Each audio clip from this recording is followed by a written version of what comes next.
ano po ang legal basis ng Commission on Audit para sa kapangyarihan nila sa pag-issue ng circular? Opo, napakaganda po ng tanong ng ating pinunong minorya. At yan po, alam niyo po, dito po sa aking kaliwa, kung titingnan niyo po, dahil ang sabi ko po sa kanila, Ginoong Pangulo, tayo po ay haharap sa bar tatner, mathematician pa. Kaya kailangan po battery ng mga auditors ang kailangan po natin dito sa kaliwa. Ano po? Yung susunod, mas importante rin po. Sige po, basahin ko na po. Baka kasi English baka may Tagalog kasi dito. meron kasi ang ating konstitusyon actually ay nakabandato dyan na merong Tagalog version ng ating konstitusyon. Sige po, pwede po natin gamitin Tagalog sana para maintindihan ng ating mga kababayan. No? Masyado akong spoken in dollar.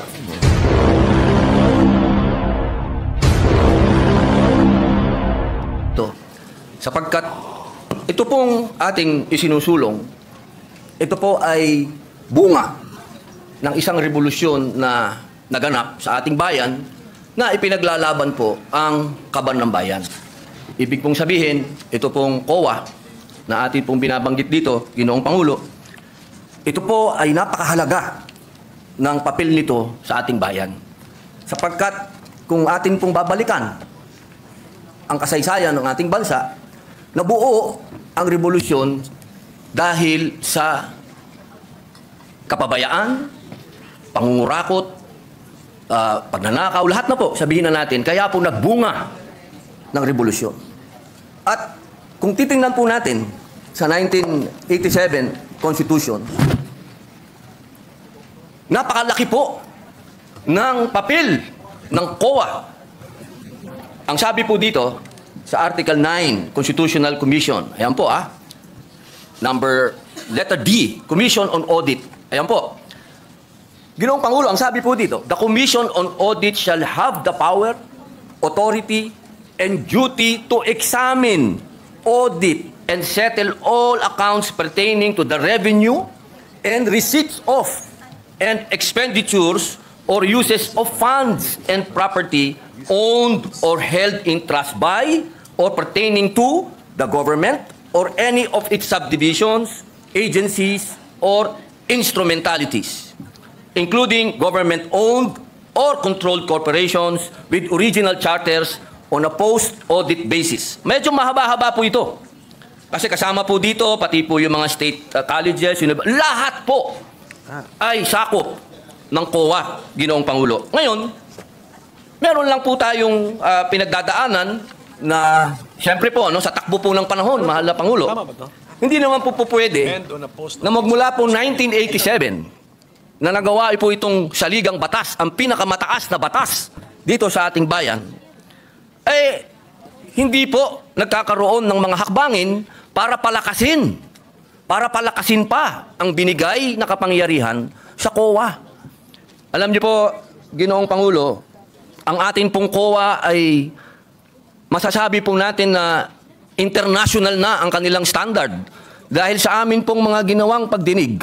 Ang COA po ay miyembro at palagi ang uma-attend ng mga international seminars at studies patungkol po sa pag-audit. Ang kailangan lang po natin ngayon, mga mahal kong kababayan, ay yung kapangyarihan na ibinigay po sa kanila, ay palakasin natin. Hindi inuulit ko po Hindi po natin dinadagdagan. Wala po yan, bawal po yan.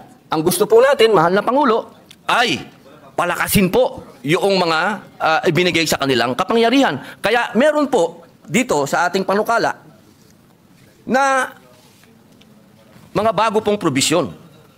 Pero ito pong mga probisyon nito, mahal na Pangulo, hindi na po ito bago.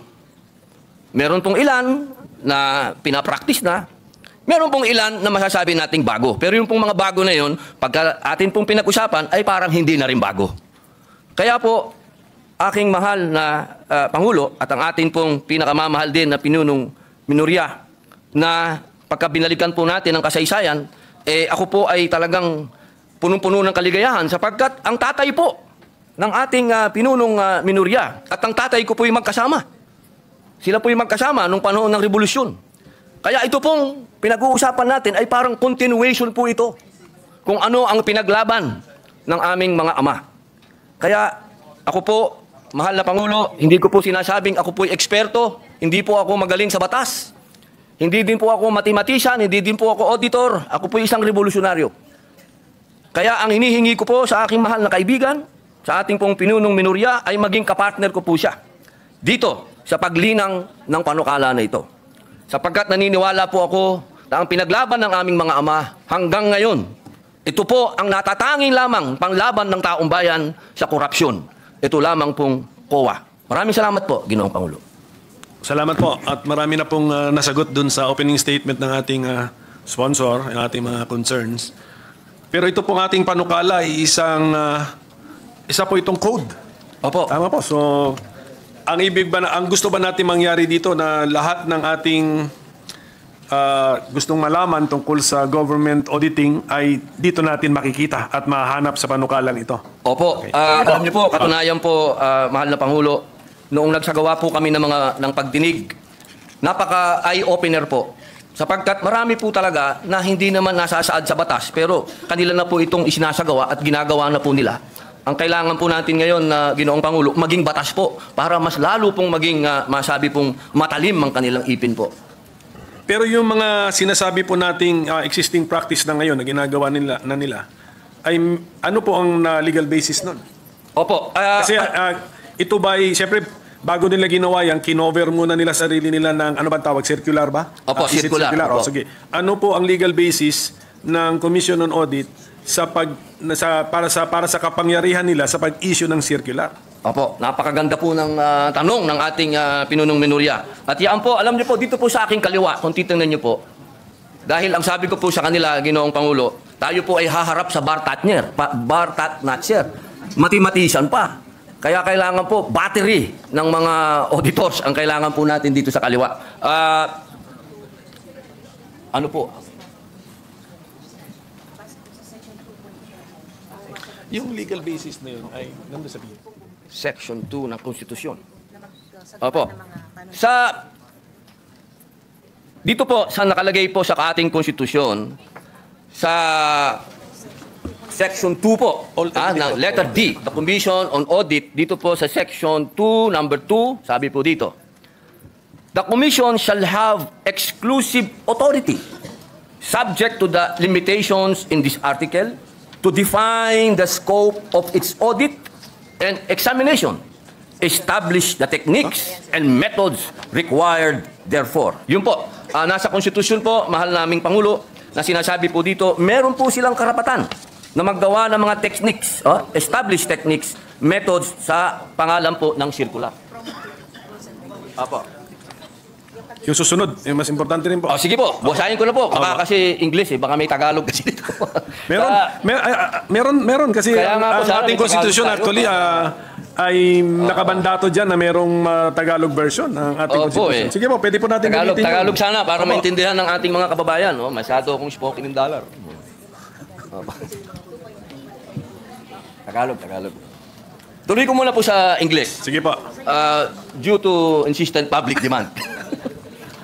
Therefore, and promulgate accounting and auditing rules and regulations, including those for the prevention and disallowance of irregular, unnecessary, excessive, extravagant, or unconscionable expenditures or uses of government funds and properties. Malinaw po dito, Ginoong Pangulo.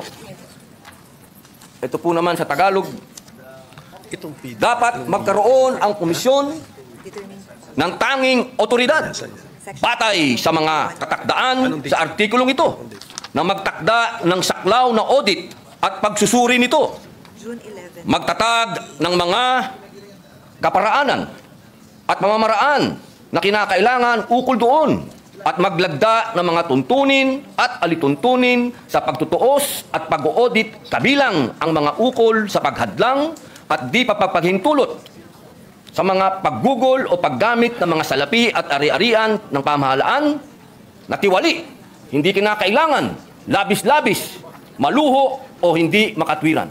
Yun po, Ginoong Pangulo. So, sa ngayon po, ang COA, aside from the circulars that they have issued, and aside from the constitutional basis in the 1987 Constitution, ano po ang batas na nag-govern sa kanilang mga kilos? Sa ngayon po ay Sa ang ngayon, saligang yes. batas. At siyempre po, yung pong nakaraan, nung panahon po ng tayo pa po ay nasa panahon pa ng Marcos Sr., meron po tayong Presidential Decree 1445. Opo, doon po nagbase halos... Opo. And that is a 1978 law. So, ibig na, ang gusto natin na sabihin ngayon, ang basic and fundamental auditing code na sinusunod ng COA sa ngayon is a 1978 law. Opo, opo. Yung 1978 auditing code na yan, paano naman siya binago ng mga detalye na nandun sa 1987 Constitution? Opo. Ng 1987 Constitution. Ayan, napakaganda po ng... iba talaga pala pag may battery ka dito po. Opo. Ito po, ang sabi po nila, nandoon po ito sa Book 5 ng Admin Code of the 1987 Constitution. Meron po ba tayo? Book 5? Of the admin code. Opo, Admin Code. So, meaning to say, according to our resource persons, Book 5 of the Administrative Code of 1987 repealed, even indirectly, repealed or replaced the June 1978 Government Auditing Code? Or ano sila, complementary sila? Opo. Opo. Siya daw po ay complementary. Okay, sige. Opo, Kaya nga, ang tanong ko nga, Mr. Opo. Okay. So, ang gusto nilang sabihin sa atin is, sa ngayon, hindi naman talaga nakarely ang COA sa isang 1978 na issuance. Opo. Pati na rin sa Book 5 ng Admin Code ng 1987. Okay. Opo. Kaya po ang next tanong ko, kung medyo na-update na rin naman pala, ano po naman ang pagbabago na ating ilinagay sa ating panukala such that it is more desirable now to have this new government auditing code? Opo. Opo, pwede po natin itong isa-isahin kung ano po yung mga bagong provision. Mga bagong idea muna. May mga bago ba tayong idea o bagong approach dito sa ating panukala? Kasi kung unless sasabihin niyo po sa amin na Opo. yung circular, pinagsama-sama lang natin lahat at ginawa nating code. Ganun ba ang ginawa natin dito sa panukalang ito o hindi? Katulad po ng sinabi ko po kanina, Ginoong Pangulo, meron po kasing sa takbo po ng panahon, meron din po silang mga ginagawang pag-aaral sa abroad. Ano po, opo. At yung mga best practices po ngayon sa abroad, gusto din po natin maisagawa. Pwede akong sumingit tungkol dyan. Opo. Ang ating bang COA chairman ay chairman ng isang international organization sa ngayon? Para pagkaalam ko, chairman ata siya ng isang international organization. So, Siya po ay member po. member. Opo, Okay, member automatic po siya. na may member tayo. Sige po, so continue sir. Kung ano yung kung may bago bang ideya dito sa ating panukala na hindi pa captured ng Book 5 of the Admin Code and the 1978 General Auditing Code ata tawag na, or Government Auditing Code, yes. Opo. Kasi po may mga kaso po din, marami din pong mga bagong na-desisyon ng Supreme Court ng mga kaso po na nakakapag-define po ng mga kailangan sundin ng COA o sundin ng mga tao po. Opo. Kaya kailangan po yung mga batas na bago, ito pong ating ginagawa na mapalakas po para maisama na rin po yung mga Supreme Court rulings po na may kinalaman po sa COA at yung mga practices na rin po ngayon ng COA na ginagawa na rin po nila na maging batas po. Opo. Siguro po, Mr. President, maganda yun. Kung mabigyan lang tayo ng idea o sample ng ating sponsor, Opo. ano ang mga bagong ideya na nakuha natin sa jurisprudence, na ilinagay na ngayon natin sa panukala, ano ang mga bagong idea na nakuha natin sa ating participation sa international organizations and fora na ilinagay na rin natin ngayon sa ating panukala. So para masundan po natin yung mga bagong Opo. ideya sa ating panukala. Meron po ito, kaninang umaga, amin itong pinag-aralan. Section 27 ba yun? Sandali lang po. A minute suspension, Mr. President. Opo. Ginoong Pangulo, meron pong mga pangyayari, katulad po ngayon, habang iniaantay po natin yung para sa Supreme Court, tatalon lang po ako. Katulad po sa Section 60, sinasabi po dito, Ginoong Pangulo, na katulad po kahapon, napag-usapan po natin yung e-governance.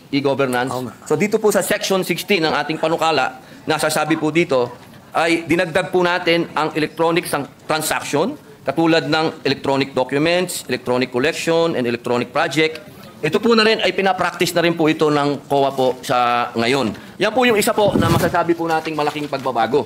Opo, at dito naman po kanina, nagkaroon po ng kaso na dinesisyonan po ng Korte Suprema. Meron na? Yes. Ano? Ito po yun, ano? Section 27. Matagal na po itong pinapractice ng COA. Ito po ay patungkol sa pagbabawal sa mga private entities for rendering audit or related services to government agencies.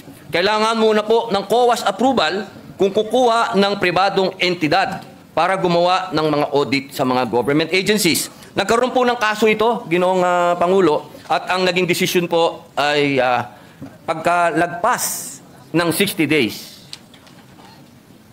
Iba pala to. Sorry po. Ang sabi po dito, hindi po pwede. Pwede na pwedeng kumuha ng pribadong auditing firm yung private ng mga government agency po. Pwede po silang kumuha. Opo. Hindi po pwede na ang sinasabi po. Kasi ito, ang ano po nito, galing po ito sa deliberasyon ng 1987 Constitution. Kasi meron po itong isang commissioner, sabi niya doon, hindi, kailangan exclusive ang COA. Ang sabi naman po ng ibang commissioner, hindi pwede. Natalo po siya sa bilangan. At yun po ang ginamit ng Supreme Court na argumento na hindi po pwede na exclusive. Kailangan pwede silang kumuha ng iba. Yun po yung mga desisyon na masasabi po natin na nangyari. Meron pa pong isa. Opo. Dito po sa Section 28, ito ay nasa PD 1445 at base rin po ito sa desisyon ng Korte Suprema. Ito po ay patungkol sa provision ng pag-hire ng law firms o private lawyers. Ito po ay alinsunod sa desisyon ng Korte Suprema. Kasi alam niyo po, minsan kailangan magpaalam pa sa COA, hindi na po, kumbaga, nakakasuhan na. Ginoong Pangulo, nagkatimandahan na, wala nang panahon.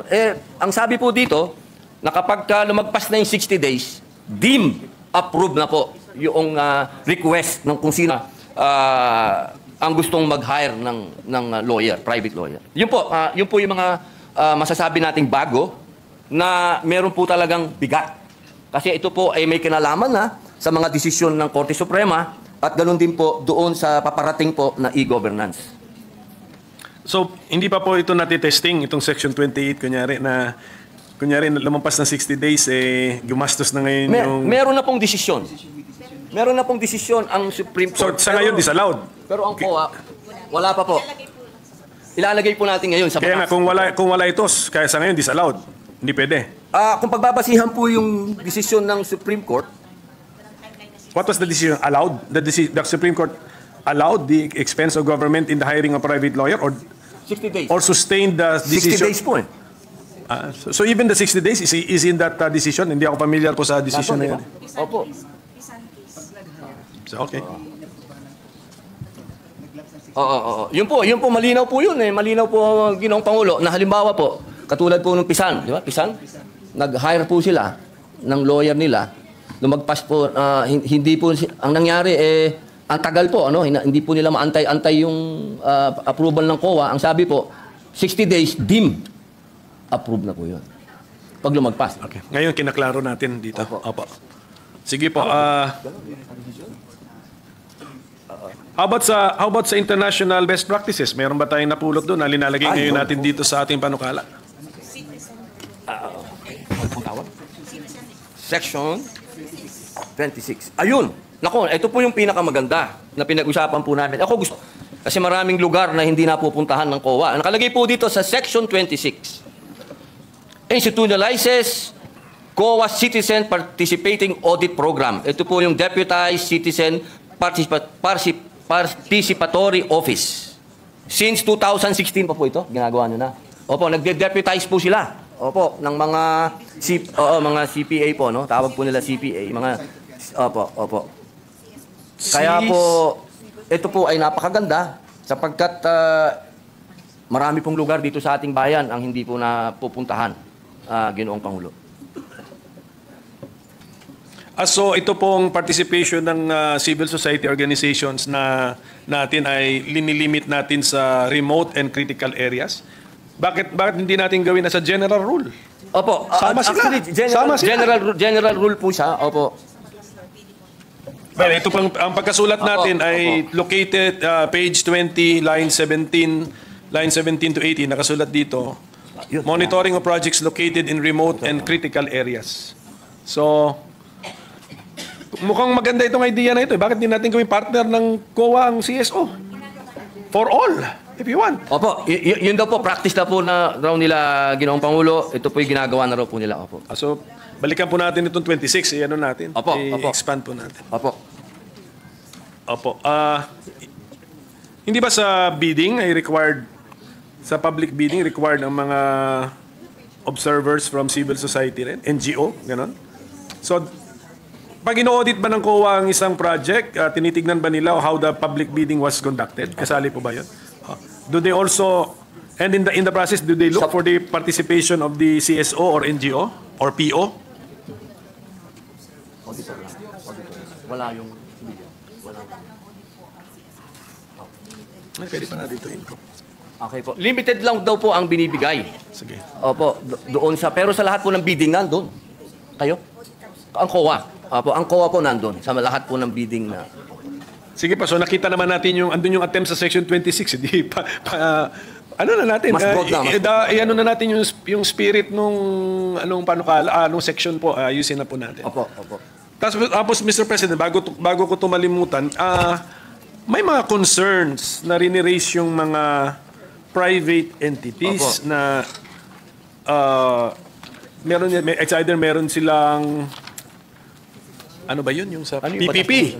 PPP. Because of the PPP, allowed ang private entities na parang meron siyang merger of activities or transactions with the government. Yun, meron silang isang section po rito, section 24, if I'm not mistaken, na yun po ang concern nila na ano bang klaseng audit authority ang gusto ma-exercise or pwede ma-exercise ng COA sa kanila under our bill, Mr. President. Opo. Ito po ay napakagandang tanong po ng ating pinunong minorya. Sapagkat ito po ay napakarami na po talagang tumawag din po ng aking pansin dito sa usapin nito. Kaya ito din po ay nagkaroon din po kami ng napakahabang talakayan dito.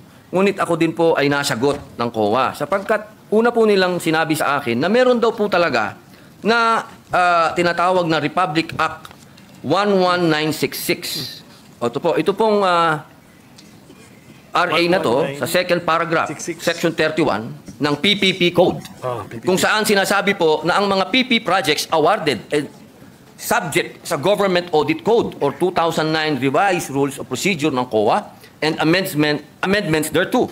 Sa provision na ito, itinakda rin the COA, in consultation and coordination with the PP codes, shall adopt and promulgate the necessary framework and guidelines on accounting and auditing PP projects. Kaya dito po, sa ating Section 24, maliwanag naman po dito, ito ay patungkol sa limited jurisdiction ng COA sa mga private entities, kasama na rito ang public utilities. Kung meron po tayong mga pumasang batas na patungkol po dyan, yung RA number 11659, ito po yung Public Service Act. Opo, na sinasabi din po, na sinabi po ng korte na hindi naman to unconstitutional. So, sila po ay tatamaan po ng limited jurisdiction ng COA sa pag-audit po.